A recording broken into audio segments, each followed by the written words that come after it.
Selamat pagi semuanya. Pada kesempatan ini saya akan melanjutkan perkuliahan tentang respon imun. Yang kali ini saya akan memberikan respon imun terhadap malaria. Seperti saudara ketahui, penyakit malaria ini disebabkan oleh Plasmodium. Kalau di Indonesia ada lebih kurang 5 jenis Plasmodium. Plasmodium falciparum, Plasmodium vivax, Plasmodium malariae, Plasmodium knowlesi, dan Plasmodium ovale. Tapi secara umum mekanisme yang terjadi terhadap penyakit yang disebabkan oleh Plasmodium ini adalah sebagai berikut.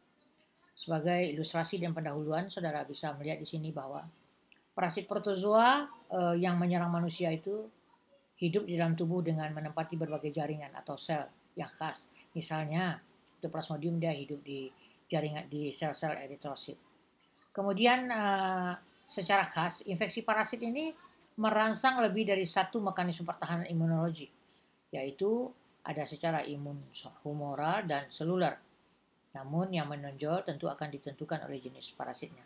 Hal ini terjadi akibat parasit yang terdiri dari multiseluler sehingga ekspresi bermacam protein yang dihasilkan oleh si parasit ini akan ditanggapi oleh tubuh secara humoral dan seluler, tentu dengan berbagai macam jenis dan caranya.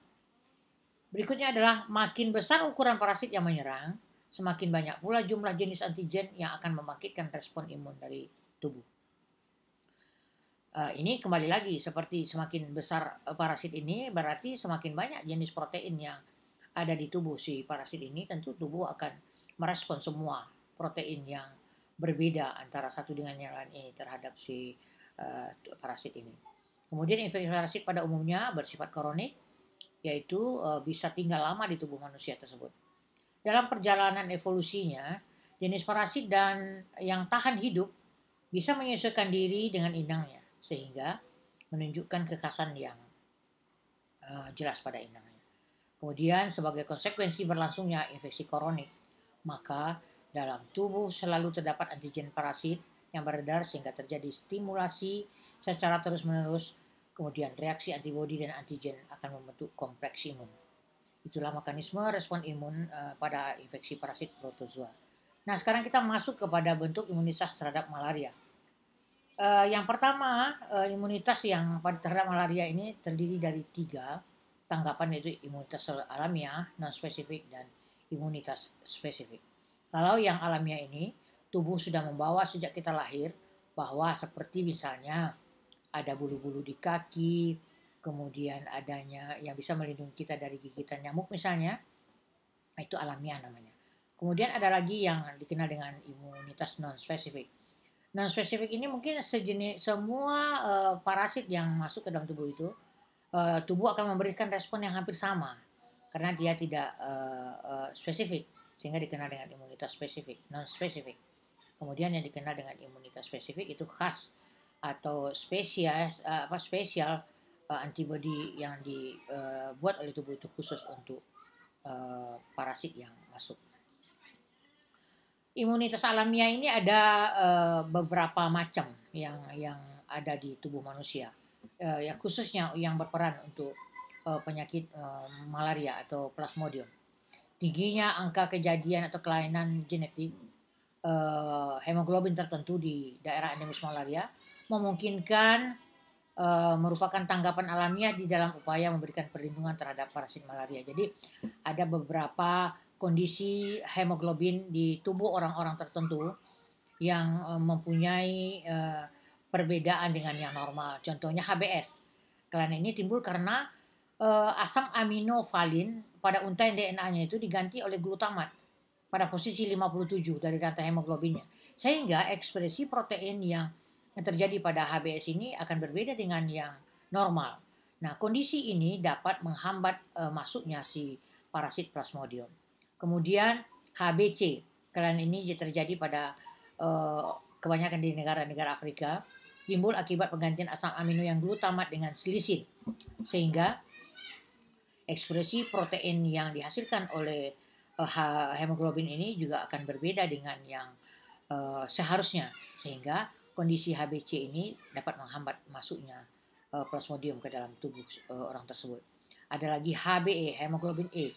Kelainan ini merupakan varian dari HB yang paling umum dijumpai di dunia. Kemudian banyak terdapat di Asia Tenggara, termasuk di daerah negara kita ini. Hal ini terjadi mutasi tunggal, yaitu asam aminoglutamin diganti dengan lisin pada posisi 26 dari rantai globin. Jadi dari untaian DNA tersebut ada jenis-jenis asam amino yang diganti, yang bertukar dengan yang lainnya, sehingga menimbulkan perbedaan hemoglobin yang dihasilkan dengan ekspresi protein yang berbeda, sehingga hal-hal ini juga akan menghambat masuknya plasmodium ke dalam tubuh orang tersebut. Berikutnya adalah talasemia. Talasemia ini dikenal dengan kelainan darah. Nah, orang-orang yang talasemia ini juga parasit tidak dapat hidup pada sel darah yang merah daripada orang talasemia. Kemudian orang-orang yang mengalami defisiensi glukosa 6-fosfat dehidrogenase atau G6PD. Orang-orang dengan kelainan seperti ini juga tidak bisa ditempati oleh si parasit plasmodium. Kemudian ada lagi dengan ovalositosis herediter, yaitu orang-orang yang mempunyai eritrositnya berbentuk oval. Nah, ini kira-kira gambaran-gambaran yang dari apa yang saya sampaikan tadi. Nah, ini HBS. Ya, kalau ini HBS ini gambarannya, mekanisme terjadinya HBS ini. Nah, ini HBE, sudah bisa lihat tuh. Kemudian ini talasemia, orang ini biasanya bundar, sekarang jadi oval. Atau seperti yang saudara lihat di sebelah kanan itu. Nah, kalau yang ini orang-orang dengan defisiensi glukosa 6-fosfat dehidrogenase. Nah, saudara lihat itu gambarannya seperti apa. Nah, berikutnya adalah orang-orang dengan ovalositosis herediter. Jadi orang yang mempunyai oval, bentuk dari oval. Nah, seperti ini misalnya, ya kan? Nah, semua kondisi hemoglobin yang saya sampaikan tadi itu adalah merupakan kondisi alamiah yang dibawa oleh tubuh manusia yang dapat menghambat kehadiran plasmodium ke dalam tubuh manusia tersebut. Kalau sudah menghambat, artinya penyakit malaria tidak akan terjadi lagi. Ya. Kemudian kita masuk ke imunitas non-spesifik. Yang pertama adalah makrofag dan monosit. Saudara tahu makrofag dan monosit kan sudah belajar kan ya. Ada juga sel PNN, neutropil, ada juga lagi sitokin, ada juga komplement, ada juga limpa, ada juga sel NK. Makrofag. Nah, makrofag ini kan sebetulnya ada sel pemakat ini ya. Sel penting di dalam perlindungan terhadap malaria. Bekerja dengan cara fagositosis langsung terhadap plasmodium, mengsekresikan sitokin guna mengaktifkan makrofag, mengsekresikan interleukin 2 untuk menghasilkan interferon gamma dan mengeluarkan antigen kepada limfosite. Jadi dia yang menyajikan kepada limfosite, sehingga nanti akan terjadi mekanisme makrofag akan memakan sel-sel daripada plasmodium. Ini yang PMN itu, yang polimorfonuklear ini. Kita lihat di white blood cell atau sel darah putih kita, ada neutropil, ada eosinofil, basofil, monosit, dan limfosit. Ini berperan juga nanti untuk menghambat kehadiran dari plasmodium. Kemudian ada juga lagi sitokin. Sitokin ini ada yang berupa TNF, alfa, kemudian interleukin 1-12, kemudian ada lagi sitokin yang berperan aktif menghambat pertumbuhan dan membunuh parasit. Jadi ini mekanisme yang non spesifik, tidak bisa bekerja secara keseluruhan, tetapi bisa menghambat pertumbuhan dari parasit malaria. Nah, ini komplement. Komplement ini adalah sejenis protein yang dapat menempel pada antigen antibodi, kemudian nanti akan berikatan dengan ikatan lainnya, sehingga dia bisa menempel pada si parasit tertentu. Nah, ini ada seperti saudara tahu, limpa juga kan berfungsi sebagai tempat filtrasi eritrosit yang terinfeksi parasit dan tempat bertemunya parasit dengan sistem imun. Jadi di limpa ini eritrosit yang mengandung parasit diolah di sini, dibunuh di sini.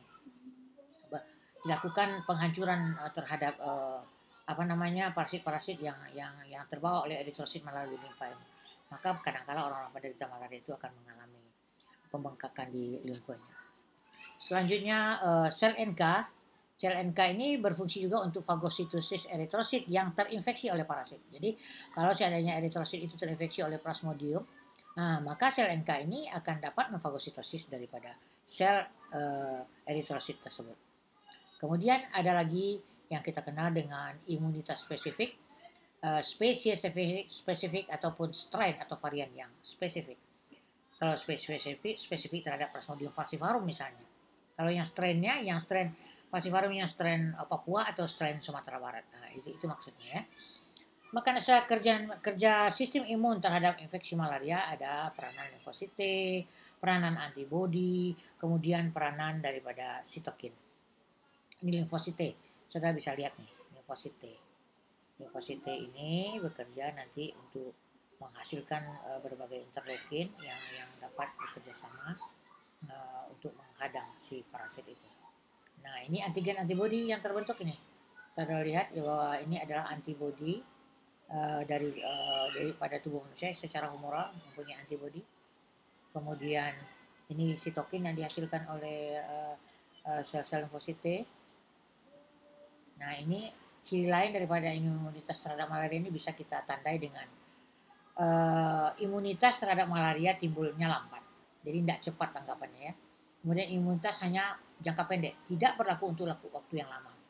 Kemudian ciri imunitas pada penduduk daerah endemis, kemudian imunitas pada penduduk daerah non-endemi, kemudian peranan sistem imun pada malaria berat. Jadi kadangkala pada malaria berat justru sistem imun menjadi pisau bermata dua yang kadangkala bisa menyebabkan orang gagal ginjal dan seterusnya. Kemudian ada hambatan sistem imun di dalam perlawanan terhadap malaria. Perlawanan sistem imun tubuh terhadap malaria sering gagal atau tidak efektif.